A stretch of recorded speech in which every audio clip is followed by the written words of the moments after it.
करता है तो वो आप ही लोग हैं। मैं चाहूंगा एक बार जोरदार तालियों से अन्नदाता किसान भाइयों का स्वागत करूं। मैं देशराज कोहली, जैविक कृषि सलाहकार, प्योर एग्रो ऑर्गेनिक से, और आप लोगों के बीच में देवभूमि उत्तराखंड से हूं।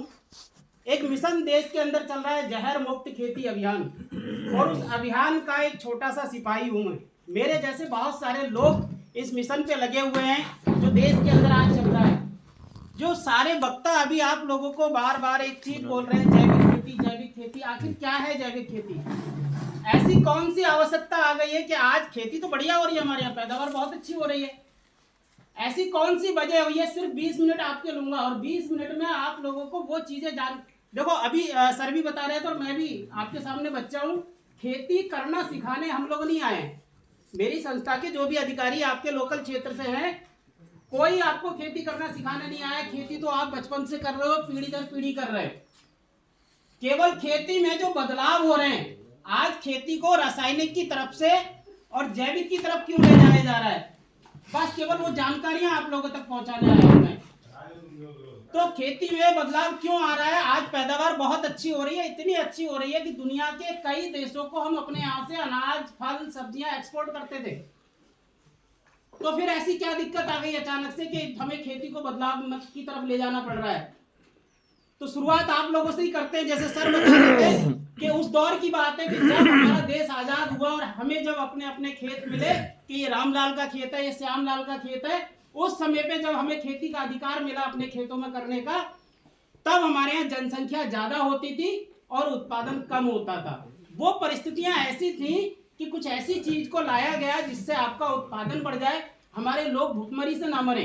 वो दौर था कि लोग भूखमरी से मरते थे। जैसे सर बता रहे थे, किसी भी जाति धर्म का व्यक्ति क्यों ना हो, एक घोषणा ऐसी करी गई कि हफ्ते में एक दिन उसको व्रत रखना पड़ेगा, उपवास रखना पड़ेगा, तब हम अपने लोगों का पेट भर पाते थे। और तब वो उस दौर में समस्याएं थी, इसलिए कुछ ऐसी चीजें दी गई ताकि उत्पादन बढ़ जाए। और जब उत्पादन बढ़ाने के लिए चीजें आप लोगों को दी गई, तो हर चीज के साथ जैसे गाइडलाइन होती है ना, तो एक गाइडलाइन थी कि 5 किलो प्रति एकड़ ही आप लोगों ने डालना था। कितना डालना था? 5 किलो प्रति एकड़। तो पहले तो जैसे स्वामी जी बता रहे हैं, वास्तव में हमारे जितने बुजुर्ग थे वो तैयार ही नहीं थे डालने के लिए, क्योंकि हम टोटल खेती अपने पशुधन से करते थे उस समय, तो तैयार ही नहीं थे उस समय हम। और जो सरकारी महकमे के लेखपाल, पटवारी, जो जिम्मेवार लोग थे, उनको काम सौंपा गया, वो रात को चुपके से आपके खेतों के कोने में डाल जाते थे और एक हफ्ते बाद आके बताते थे कि हम ऐसे ऐसे डाल के गए थे। तो पता लगता था वो कोने की फसल बहुत अच्छी चल रही है। तब धीरे धीरे करके हम लोगों ने डालना शुरू किया। और एक चूक, एक गलती हम लोगों से हुई है, और वो गलती क्या हुई है कि आज अगर हम बात करें कि आप लोग एक बीज इस जमीन में डालते हो तो कम से कम जो बाली निकल के आती है उसमें 20 से लेके 50 दाने होते हैं या नहीं होते हैं? थोड़ा सा जवाब दीजिए आप लोग। होते हैं। और वहीं एक व्यापारी बैठा हुआ है जो आपसे 1 किलो गेहूं लेता है और उसका 800 ग्राम दलिया बना के बेचता है। स्थिति उसकी आपसे अच्छी है, ऐसा है या नहीं है? जबकि स्थिति हमारी अच्छी होनी चाहिए ना। तो कहीं एक चूक, कहीं एक गलती हमसे ऐसी हुई है। और वो गलती क्या हुई है कि जो मात्रा थी ना 5 किलो जो हमने डाला और उत्पादन हमारा बढ़िया निकला, तो हमने अगली फसल पे क्या किया, उसको 6 किलो, 7 किलो, 8 किलो, और आज हम बोरे भर भर के डाल रहे हैं। आज उसको कहने के लिए कोई सरकारी महकमे का आदमी आपके पास नहीं आया था, उसके लिए किसी सरपंच ने आपसे नहीं कहा था, किसी लेखपाल पटवारी ने नहीं कहा था। बस हमारे मन में एक गलती क्या हुई, एक चूक, एक लालच आ गया, मेरा बढ़ना चाहिए। और उस उत्पादन बढ़ने के लालच में हमने आज बोरे भर भर के डालना शुरू किया। और एक बार पर्याप्त था वो 5 किलो, दोबारा नहीं डालना था।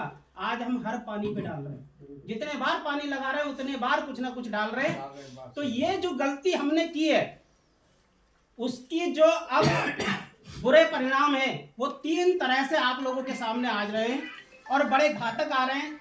सबसे पहला परिणाम जिन पे अभी चर्चा कर रहे थे पारासर सर, कि आपकी जो मिट्टी है ना वो बंजर होने लगी है।